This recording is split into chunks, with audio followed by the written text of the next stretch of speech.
Un sorriso emozionato, il trofeo stretto tra le mani e la soddisfazione di chi ha trasformato passione e studio in un successo nazionale è Linda Poloniato, studentessa del Maffioli di Castelfranco Veneto, una delle protagoniste assolute della gara nazionale degli istituti alberghieri 2026. Sono molto emozionata, so di aver lavorato tanto e è un bel traguardo. È un grande onore perché dimostra il mio impegno, quanto ho lavorato in questi mesi di lunga preparazione e sono veramente orgogliosa di quello che mi sono portata a casa stasera. Nella splendida cornice di Villa Corner della Regina a Villorba si sono sfidati studenti provenienti da 23 istituti alberghieri italiani tra cucina, sala bara e accoglienza turistica. Noi dobbiamo distinguerci e dobbiamo distinguerci verso l'alta qualità.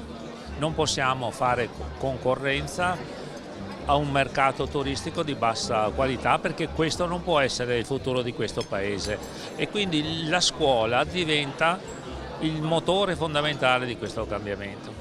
Una competizione ad altissimo livello fatta di tecnica, lingue straniere, creatività e professionalità. A conquistare la categoria sala bara e vendita è stata nuovamente Linda Poloniato, che ha fatto incetta anche di premi speciali per il miglior servizio di sala, la degustazione e la tecnica bar.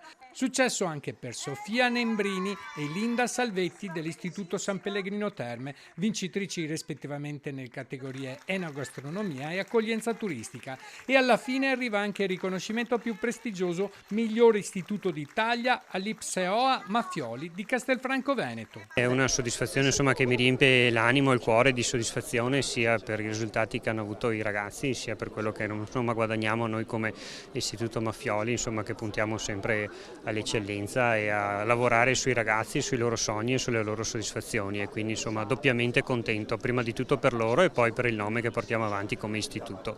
Un risultato che premia studenti e insegnanti, ma anche il valore della formazione alberghiera veneta, sempre più punto di riferimento tra tradizione, ospitalità e nuove competenze.